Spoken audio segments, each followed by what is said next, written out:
and I'm really happy to be speaking with you today about open educational resources and graduate students. I have created a slide deck that's got a lot of great links in it, so that will go out to you all, I believe, afterwards, and feel free to reach out to me if you need that at any point. Okay, so let me fire up the screen share here and we'll get started. And I do seem to have the allergies, whatever everyone else has. So forgive me if I have to mute a couple times to cough a few times. So as discussed, I'm Marco Sarfoli Valencia. This is called The Textbooks Are Too Expensive, Open Educational Resources and Graduate Students. We're going to do kind of a broad overview of a lot of topics very quickly here. So please feel free to reach out to me as you have questions, curiosity, points of inspiration after this. So we are going to be doing an interactive presentation. So you can follow along by going to menti.com, menti.com, and entering the code 76623417. 76623417. While you all do that, I'm going to let this person who just arrived in, Hanwin, I know you're helping me with that too. So as I get going, I'll probably fully turn that over to you. And for the folks who just arrived, we're going to menti.com and entering the code 76623417. And if at any point you space out and need to reconnect, all the slides have that info right up at the top, just as a reminder. Okay, so with that, we're going to start with our first question and a sort of test run, which is rate your current open knowledge. So I pulled out kind of 4 key categories. And this is just a sort of, I feel like I know a little, I'm a beginner, all the way to I'm an expert. Maybe you should be teaching this session. So if you can, go ahead and rate your open knowledge. And hopefully, if everything's working as expected, I will start to see some results populate here. Yes. All right, so we've got some folks who have a decent knowledge about Creative Commons. That's great. I might go through that section a little bit faster, but for those who don't know, feel free to ask questions. And everyone else feels pretty solidly like a 1 on these other topics. OER, what are they and where to find them? Open textbooks, what are those and where to find them? And what do we do with open at the University of Idaho? Not sure, maybe sort of a 1, we're just starting out. I also just want to point out on these slides, there's some other React options. If you feel like doing that, you can like the slide, dislike the slide, or love the slide. Some of them, I think I also successfully put a question mark button on there. I haven't quite figured out how to integrate that feedback yet. So please don't feel bad if I don't acknowledge your reaction down there. But if that helps you to interact with the presentation, feel free to do that as well. Okay, and then I have one more question for you all before I talk at you for a little bit. And this question is, what do you think of when you hear the word open as used in an academic or scholarly setting? So what comes to mind when you hear the word open?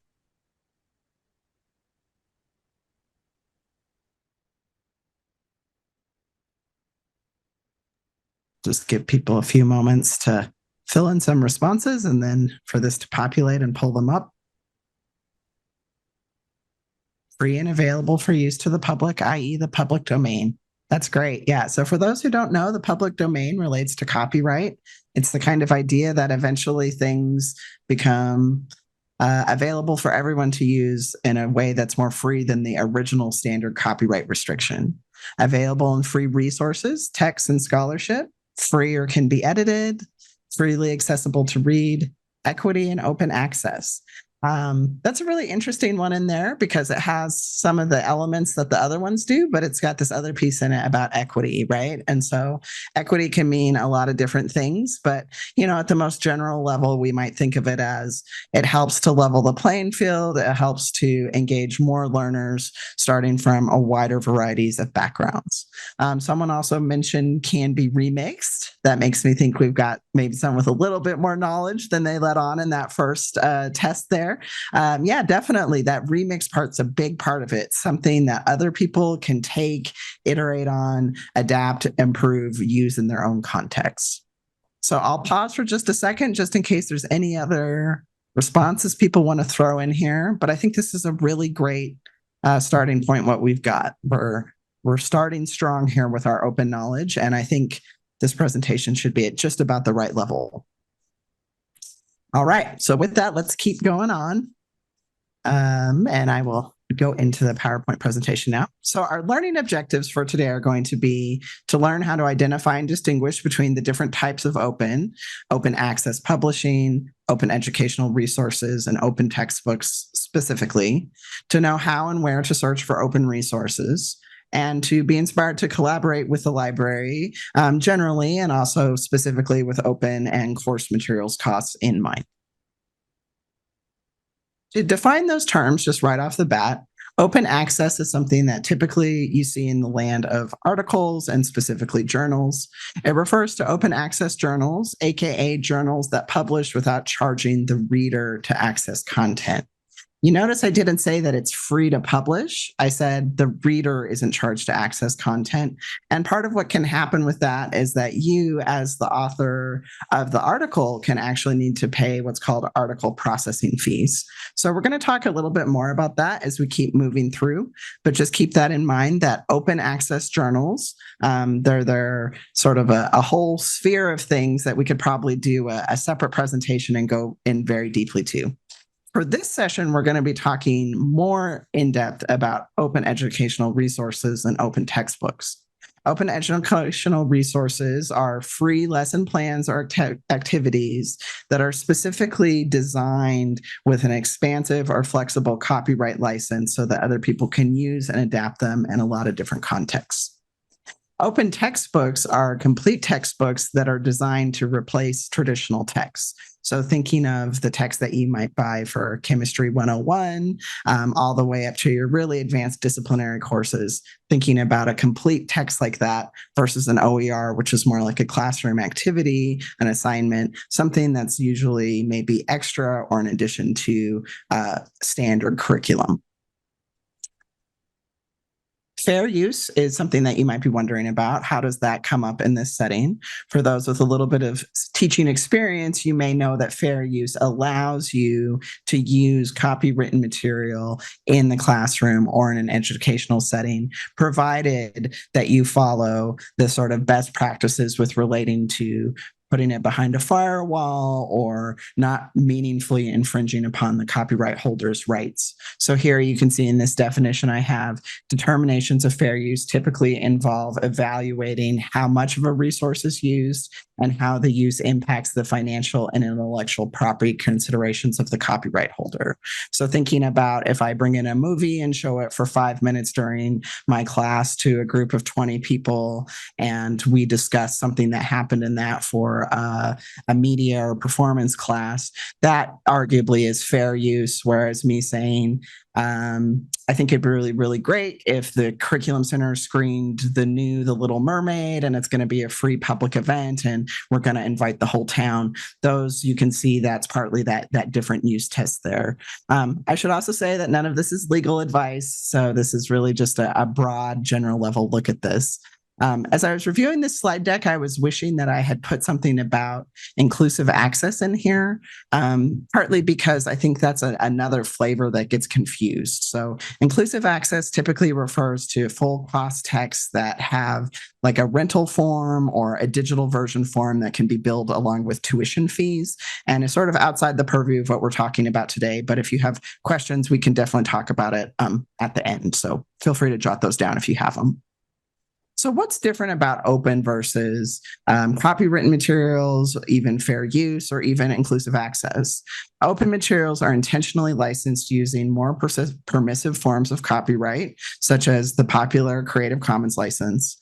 They typically allow for remixing and adaptation, though sometimes with some restrictions. It's important to realize that an openly licensed thing hasn't just forfeited all of its rights to copyright protection or particular claims about how things can be used. And those of you with more experience around the Creative Commons licenses will already know that. And hopefully the group will learn as we work our way through here. So, just to briefly discuss those Creative Commons licenses, you can think of them as having sort of three kind of parts to them. There's this legal part, which is that legally enforceable part of the license. I mentioned that just because something has a Creative Commons license on it does not mean that the person has abandoned copyright. It means that they've chosen to relax some elements of copyright to make it easier for others to use it. You can still pursue a claim if someone's infringed on your copyright. And we'll talk about that in more detail in a second on the upcoming slides.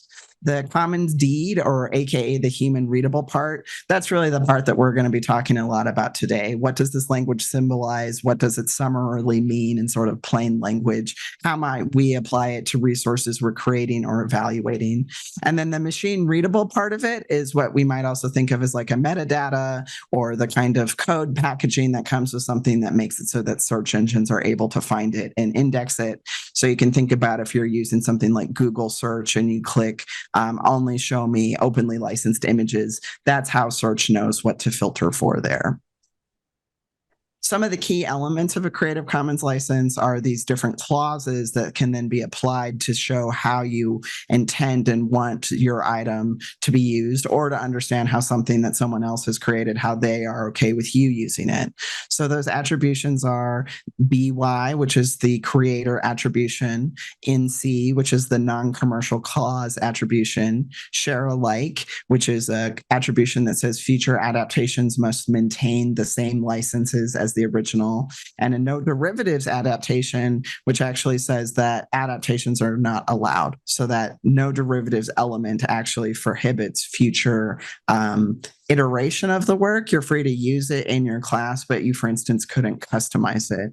I created this graphic as part of a Creative Commons certificate I did in 2019, and I actually gave it a Creative Commons license here. So you can see that this actually has that CC BY NC, and that's for me saying this is how I'm okay with this being used. This is how I I'll specify my future requirements for this, right? So it has a BY, which is I'd like an attribution, and a non-commercial clause, but other than that, it doesn't have any restrictions. Now let's actually jump into this, and we can go back to a slide I sort of skipped over there. And this is the way that the Creative Commons licenses actually get arranged. And so the sort of combinations that you will see are BY, BYSA, BYNC, and so on and so forth over here. I won't read you all of these. But basically, the idea here is that you're arranging these in different ways depending on what it is that you're looking for and what your future applications are. So, for instance, if you're trying to evaluate if a resource is something you could use in your course, most likely you don't need to be worried about this commercial clause, because if you're using it in an educational setting, you think it'd be a great resource for your students to use, you don't need to worry about that. If you're, say, working for a private think tank and you're doing a lot of research and there's a lot of great open resources you pulled in to inform something, and maybe your end product is going to be something that's, a paid product that consultants or something are putting out, then that no commercial clause might be something that you need to keep in mind as you're evaluating those resources. In general, this becomes more important as you start creating things or getting into really extensive adaptation. At the level that I think a lot of people in the room are at, this is more sort of just extra detail to know. The kind of main thing to know is to look out for things that have a Creative Commons license, because those can be freely used and typically really widely adapted. So with that in mind, based on what you know so far and what we've talked about, what advantages do you see to using open resources? And I know this can be sort of a free-form question for folks, so I'll give us a moment while people answer. And just for anyone who joined late, feel free to join us on the Mentimeter. You can go to menti.com and use this code that's up here in the top center, 76 62 34 17. And then you can participate as well if you'd like to do that. So I'll give this just a few moments. It always seems to take a while to populate when I'm on Zoom, which is also obviously when I'm always using Mentimeter. So hopefully they can improve that.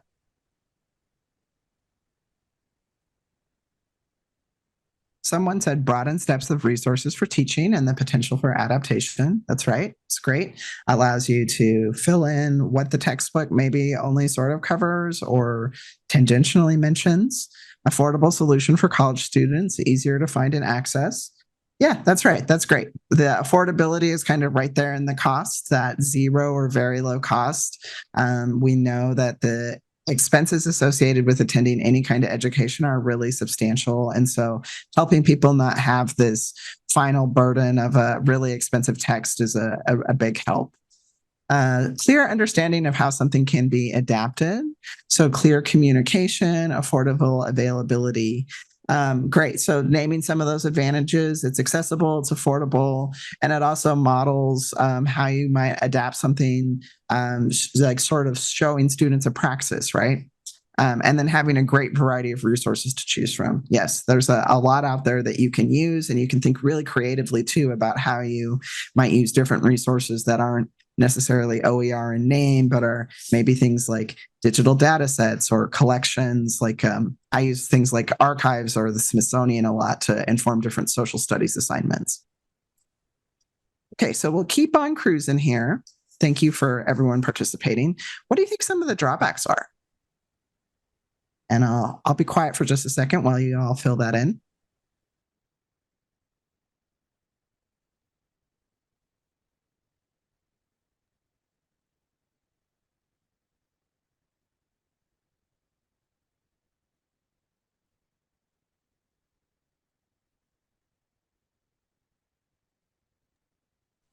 Okay, still waiting for drawbacks. Maybe people don't see any drawbacks to these yet. That's no problem. I have a few coming up on slides for you, so no worries if you're not sure. Some people are saying potential for erroneous material or subject matter that is not peer reviewed. And maybe people aren't sure where to look. And, you know, those two could go together, right? Not sure where to look for high quality resources that are peer reviewed. How do I find stuff that is that disciplinary standard? Great questions. All right, so let's kind of get into those. Someone says resources may not be able to incorporate, like for instance, maybe they have the wrong type of license or they're closed. That's a really big one. I had a really great Think Open project where someone wanted to create an open syllabus for a class that used the Harvard Business Review a lot. And wow, we just could not find a workaround for that. That Harvard Business Review really has their area locked down, and there's not really very good substitute resources, and there's not open resources yet either. So sometimes there's just not the right base materials to form what we need or what your goals are as an instructor or a facilitator. So let's move on to this next one here and talk specifically about what I know about the advantages of open. So cost and access, people got those right away. We don't really need to belabor it. It's great that the texts are free. One of the access things that people don't always think about is there's often a delay in people getting texts at the start of the semester, especially if you need to access used text or other alternative means to keep your costs down. Sometimes it can be 2 or 3 weeks or even a month before someone gets their materials, at which point they've gone without it for a decent chunk of the class. I have access here as capital A access, and I wanted that to refer to accessibility. And so I'm distinguishing here between access as in we can increase the accessibility of materials. Things can be available in more formats, can be available to a wider variety of learners, including those with formal disabilities, as well as just a broader range of learners, but also then timeliness and readiness, right? It's available right from day zero. That resource is available for students to start using and learning and engaging with. I mentioned those format options as part of access, but they're also just a great convenience feature. It's nice for people to be able to have a digital book that they can access easily and whatever media, like whatever device they're using. But people also don't necessarily realize that you can typically get print versions of open things as well. And so sometimes you'll hear people say, I really need to be able to still offer a text that has a print version. And a lot of the big name open textbooks do offer that. So something to know.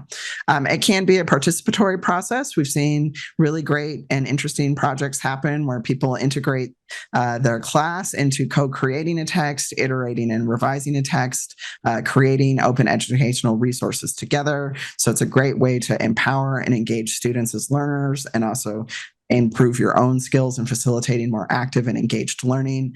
And it supports that custom content or the faculty's vision, right? So thinking about how a lot of us, as we mature in our disciplines, really begin to understand how the traditional texts can only achieve part of our goals, and we start to get ideas for how to reach those next levels. And so open can help allow you to formalize that into curriculum in some different ways. Research has shown that there's a lot of advantages to open textbooks.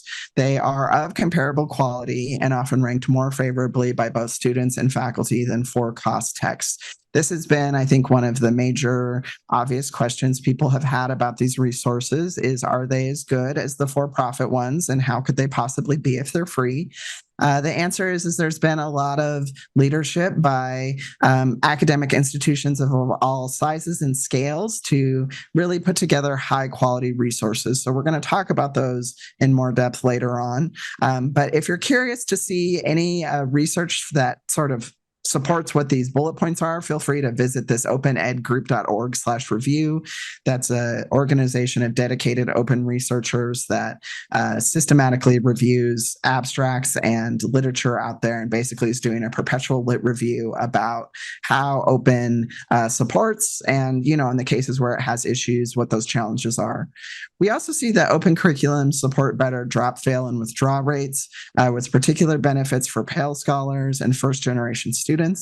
I was just in a meeting earlier today and learned that here at U Idaho, we are more than 50% first generation students, which I think is really exceptional and cool, and also gives us a unique perspective in terms of faculty and instructors trying to help those folks feel comfortable and prepared to excel as scholars. And so thinking about how those open curriculums, removing that financial barrier, plus those other advantages, how that's helping those first generation students, we're seeing that in the research. Finally, we're seeing that open textbooks and curriculum support creativity and innovation. That said, there are downsides. Oh, pardon me. I have to now re-navigate in here a little differently. The challenges are time and hard to find good resources. Those kind of go together. Obviously, when you're learning how to teach and just starting out teaching, it can be challenging to say, I'm going to change a whole curriculum I inherited and rip out the textbook and put in a new one. And at the same time, that can be the best time to do that because, you know, once you get going and have a teaching load, it just becomes really easy to start to stick with what you've got. So challenges to open that we see: time, hard to find good resources, perceptions of materials as lacking quality. We already talked about that. And people not being sure where to start. Hopefully this presentation helps you for sure understand how to better address at least some of these points. And unfortunately, I haven't figured out how to magically resolve our very busy schedules. So if I ever do, I'll be sure to make a library workshop about that. If you wouldn't mind, share a few words on your experience with the cost of textbooks and other required materials. So while you do that, I'll tell you that earlier this year, we conducted a campus-wide survey where we had 1,200 respondents, mostly undergrads, but also graduate students and faculty, as well as other teaching instructors and TAs. And we did a really comprehensive survey. So I'm going to share some of the results of that with you shortly. But I'm curious to hear where we're starting at and what y'all's experiences have been like. So someone says textbooks are too expensive with 3 exclamation points. I agree. They are really, really expensive. Too much, cripplingly expensive in some cases. $300 a text is not unheard of. I teach poverty law, and my preferred and one of the only texts is more than $200. The irony. Whew. Wow. What can you say, right? Like, yeah. And you would think that ideally, Jessica, thanks for coming on camera. I don't know. Have you tried to find any alternatives for it? Is there anything out there? That's what I'm trying to figure out now. Yeah, it's a great text, pulls in so many phenomenal resources, and I've been teaching it through COVID, and so it's been hard to, yeah, find time to pull other resources to create an open text. Yeah. Well, thank you for sharing about that one. I'll try to sort of incorporate some ideas for some of those dilemmas as I We need work to my way talk. through. Yeah, for sure. I would love to talk to you about that one. Oh, and yeah, just the tension of that. Some are reasonable, but by and large, textbook retailers make it very difficult to rent the textbooks and often use it very little while taking the class, and then you never need it again once you're done. Yeah, and that's a great response. Thank you for whoever shared that. I really appreciate that, and we see that expressed in this survey too. So with that, I'll kind of keep us going here. So as I mentioned, we did this survey. It was in April/May of this year. Our preliminary results show that there is a really strong student desire for more affordable course materials, and faculty are interested in developing OER despite the barriers to this, including that limited time and uncertainty about how to start. More specifically, for undergraduates, we saw that 60% reported experiencing challenges in affording essential or basic living expenses. 47% reported not purchasing a required course material, and 86% reported purchasing a required course material for a class and not using it. That one really gets me, right? So I think part of this is thinking about what can we do in our positions as instructors, teaching and teaching faculty, formal faculty. 86% reported purchasing a required course material for a class and not using it. That's the part of this that I feel like is really on us, where whatever your resource is, make sure it's actually thoroughly integrated into that curriculum, and especially if people have to pay for it. Graduate participants, we had about 250 respondents in that category. 45% reported experiencing challenges in affording living expenses, but another way, almost half. 38% reported not purchasing a required course material because they could not afford it. And 58% reported purchasing something that then they ultimately didn't use.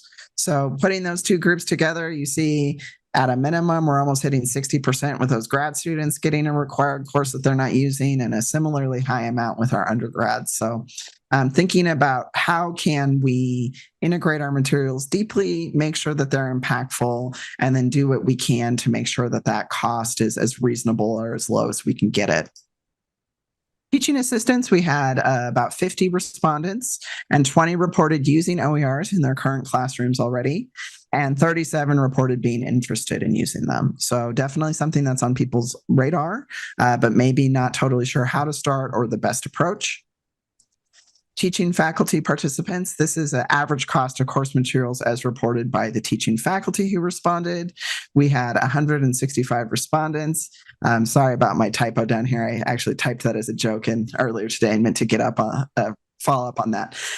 We have about 900 teaching faculty here, so 165 responded. So this isn't, the whole view of the campus, but it is a look into it. And so we can see that we've got 34% in this 0 to 30 category. So these categories are actually specified for the state board, by the state board. We have a forthcoming course marking process that we hold on, Zoom's telling me something crazy. Okay. We have a course marking process that's going to be coming up. So we see a decent group that's already in this 0 and low cost, but not everybody. So let's talk a little bit about some of the library offerings that can help with this. And this is, again, where, if you want access to the slide deck, just let us know. We can email it out, and you can follow through on all these links. You can, of course, also just Google these things. The Open Access Publishing Fund is a great resource for getting those material or those article processing charges covered. So as I mentioned, if you publish open, you sometimes have to actually have a fee associated with the publisher that you as the author pay. So this is an open fund that helps to cover those fees. And the main requirement is that your proposed journal actually be listed in the Open Access Journal directory, which I will show you briefly. We also offer something called our Think Open Fellowships. That's where I work one-on-one with faculty to help them design a new syllabus using open or very low-cost materials. Typically, that'll sometimes use Leganto, which is our digital course reserves platform. I'm going to talk about all these things in more detail as we go on. So this is just our sort of top level view. We also have our custom digital platforms and tools with the CDIL fellowships. That's our Center for Digital Inquiry and Learning. And then we've recently launched our Pressbook publishing, which supports open publishing using Pressbooks, which is a platform built on WordPress, provides really easy and intuitive book design and publishing. So when you're thinking about where to look for journals and texts, those can be easier to start with because there's some really great resources out there. So I mentioned the directory of open access journals. This is a great place to get familiar with who's in your discipline and who's an official open access journal in there. There's a lot of predatory publishing where people will have a for-profit, not actually open journal that they maybe is kind of unscrupulous, and they like to try to email graduate students or new faculty who are getting familiar with publishing. And so if you ever get an email like that, it can be great to come over here and search that journal and see if it's actually in this database, and also to just browse and get familiar within your discipline. As I mentioned, we're not going to go too much more into the journals. I do think we actually have Graduate Student Essentials next week, which is all about publishing your first academic journal articles. So make sure to come back to that one if you're curious for more on that topic. So for open textbooks, there's a lot of different sources of them out there, but some of the big names I've included here. So OpenStax, Open Textbook Library, UBC, which is University of British Columbia. And then I also included some of our state entities. So these big ones like OpenStax or Open Textbook, these are really nice. They have been around quite a while now, more than probably 10 or 15 years for each of them. They each, OpenStax and Open Textbook, have established peer review for these books, and they're written by experts in those disciplines. So the education librarian, let's say I had someone in curriculum and instruction looking for a text. Here's some of the stuff that's out there already in this particular repository. So depending on your subject and how specific your particular course that you're looking for something for is, a resource like this could be like a one and done, right? So for instance, if you're teaching, say, like a math course, and it's a pretty common algebra, you might be able to read some of these reviews and read some of the feedback on some of these different algebra books and find something that slots into your course very easily. You can also see that there's more advanced topics potentially in here. I'll admit I'm not a math person, so I'm not necessarily the best person to say what's an advanced topic, but you can also browse and see what is the more sort of specific or focused text in here. These OpenStax and Open Textbook tend to have really solid offerings in those kind of core subjects. So thinking about essentials, for instance, I'm not sure what they have in here. I guess they have business law essentials, college success. Let's see if they've got it there. Maybe they've just got them under their actual categories. We've had several faculty on campus adapt some of these math open textbooks. What's nice about these is they can also sometimes have different instructions, or like assignments and test packets out there. Of course, one of the weaknesses is that the answer keys can also be very easily available. And so it partly depends on what your philosophy of teaching is. I personally don't think that's a bad thing. I think it helps students to scaffold their own learning experience, and you can kind of guide them through that.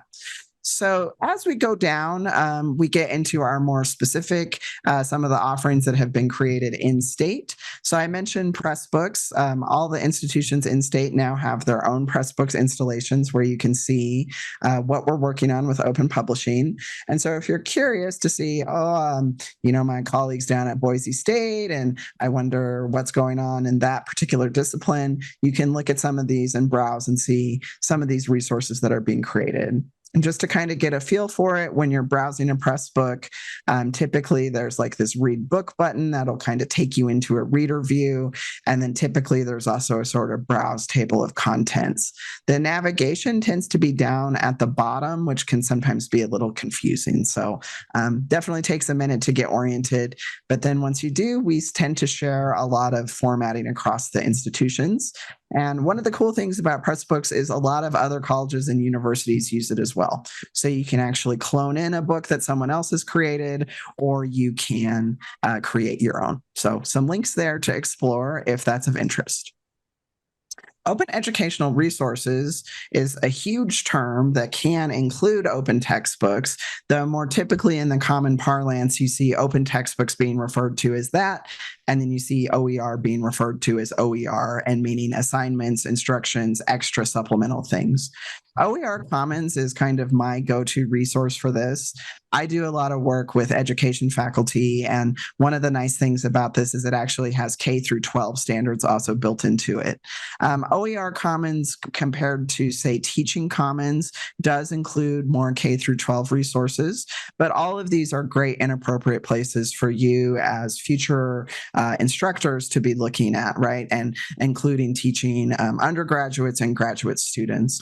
So typically the path that I kind of recommend for people is to come in and just kind of start browsing based on what they're looking for an assignment on. I, for instance, might come in and say, let's do a search for culturally responsive teaching in STEM.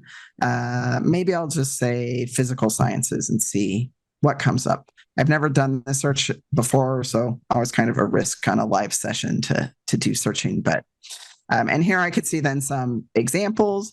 And one of the things that's cool is there's also a rating system. So as people start to use and recognize resources, you can also see those reviews. And then, of course, there's your kind of standard things where you can filter down. Say I'm looking for college level resources, it'll filter down to the 10 or so that have that criteria. So depending on your topic, there can be a lot of resources in here or maybe just a handful. It's also a great place to self-publish resources as you start creating them and getting your own ideas. So all of these are just sort of different flavors on that same concept. In the interest of time, I'm not going to go through each of them, but depending on your discipline, you may find that there's ones that are particularly strong, and then you just typically go to Merlot or Oasis or MIT OpenCourseWare, and that's kind of your standard go-to place. Some of the specific strategies I mentioned so far at U of I include Leganto course reserves. This allows you to use digital course reserves to actually create a zero-cost class while still using licensed material. The catch here is that we have to follow copyright restrictions, and so typically only 10% or one chapter of a textbook can be put into Leganto as a scan. But if you can imagine, you can think creatively about, let's say you have a standard text with one or two really good chapters, and the rest we could make work with open resources. We can start building a zero-cost course by smartly leveraging course reserves to use a bit of that copyrighted content in a safe, copywritten safe format, and also then integrate those open resources. We also support open publishing with Pressbooks. I've already talked a little bit about that, and we'll kind of conclude with an example there. And then we also build out some custom digital platforms as people need them. These were, since we're getting a little low on time, I won't go into as in depth, but these are some of our previous Think Open fellowships that have created different resources. Some of the particularly fun ones include like this inquiry-based music theory book. One of the really cool things about this book is that we actually are able to use some of our knowledge in-house to build custom solutions for what the faculty wanted. So here you can actually edit this music score, and it then changes how the score on top is written, and it can actually play back musics of this written score, I guess. I'm obviously not a musician in this capacity. And you can see that change played back live. So an example of some of our really creative and innovative stuff that we've done using open resources. I've also mentioned creating K through 12 resources, which we've also then used with students in our College of Education. So if you're curious about that kind of work, you can check out these examples as well. Finally, I'll conclude with this Idaho Histories Press book, which I'm a co-author of. This actually started as an open educational resource that was on OER Commons that we co-created. That's all about using primary archival objects to tell more complete and interesting local and regional histories. So this, for instance, is about how Mildred Rinker Bailey, who's a really famous jazz musician, she's well known for being a famous African-American jazz musician, but less people know that she's actually actually Native American and has strong ties to the Coeur d'Alene tribe. She is Coeur d'Alene. So great to have this kind of resource that sort of helps to tell maybe a local history that some folks know about, but that uses our digital archives and collections. And so we've created this press book where we've gone through and identified these resources that are available openly, included the context about them, and then added our own part, which is our sort of expanded context that situates these different histories in a broader historical narrative.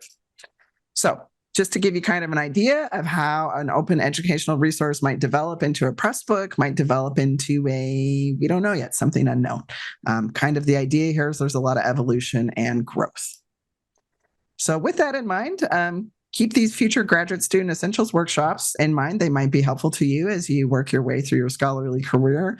We've really done our best to make impactful sessions here that particularly support graduate students, but feel free to share these with your undergraduates or other colleagues that you think might benefit. And with that, I will ask for a couple more questions at the end, which is, how do you see your knowledge improving or maybe disimproving after this session? This question is, what obstacles do you see to open adoptions in the classes you take and teach? So if you wouldn't mind also sharing here, this is, what do you see as some of the challenges? And then I'll ask you that last one about how your knowledge has improved.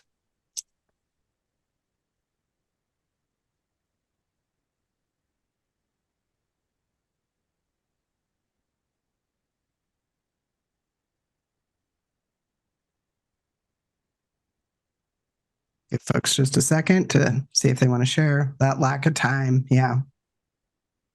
Limited control over syllabus is coming up strong. I hear about that from different teaching assistants and graduate students saying, I don't actually get to specify the materials in the course that I teach. I just got handed my syllabus, not sure what's out there. Hopefully this session has given you some inspiration points of where to start looking. I do think that there's sort of like disciplinary focuses to different databases and resources. So as you start to look and get a feel for it, you will have more confidence in that area.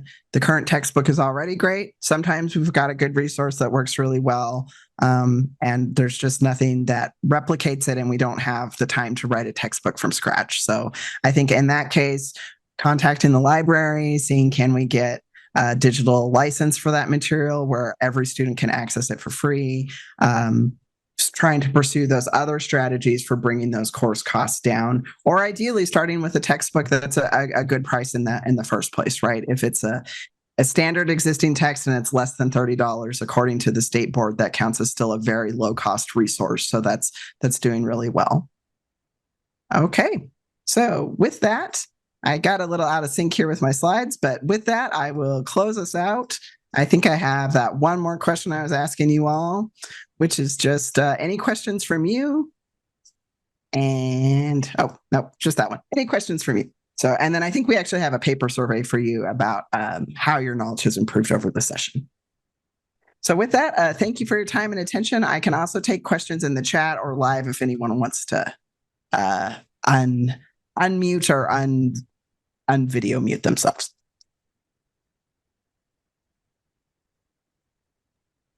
Just wanted to say that this has been a really great session. I think that in the legal academy side, I don't think we're quite here. And so it's been really nice to see what resources are out there. Thank you, Jessica. Thank you so much for that. Thanks for coming. And please, let's have a one-on-one. I would love to talk to you. I'm about to email you. Yeah. Sounds great. And anyone else, Marco SV at U Idaho, feel free to reach out. Yes, Hanwen, do we have a formal process for sharing the presentations as part of this series? So I will process the recording later today and then have it uploaded, and then I will share the recording along with the slides to all of those who registered, even those who didn't make it to this workshop. Okay, perfect. That sounds great. Thank you, Hanwen. And if anyone has any issues with that or it's not working as expected, just feel free to shoot me an email, and I would be more than happy to work with you to get a link. Hey, any other questions that folks have? I have one in the audience, if you can hear me. Yeah, please. this might be, I don't know if you can think of anything off the top of your head for this, but I'm teaching a grant writing and fellowship application. So it's like a 1 credit class. And I looked through OpenStax to see if they had any like principles of grant writing. Didn't see anything. Are you aware of any materials that you could use? Because I would love, since it's like a 1 credit class, I'm not trying to make people, go out and buy things for it. Yeah. Can you, if you wouldn't mind, shoot me a quick email, because there's a few sort of like amorphous things that popped into my head where I feel like I've seen a couple of resources like that, but I really think it was at a few specific schools' press books. So I'll kind of need to sort of scroll through my brain, but I think there might be something out there in the format of actually press books where someone teaching a similar class, maybe even just a chapter or two, you could say this would be perfect as just sort of a introduction to grant writing basics, grant writing fundamentals. I think that kind of professional practice area, actually, sometimes we see a proliferation of resources. It's just harder to find them because they're not indexed as well. So it makes sense that you're searching so far, and like OpenStax maybe wasn't so great, but I think we could find you something. Okay, I will shoot you an email after this. Thank you. Yeah, that'd be great. Thank you so much. Yeah. Okay. Yeah, absolutely. My pleasure. Any other questions from anyone online or in the room?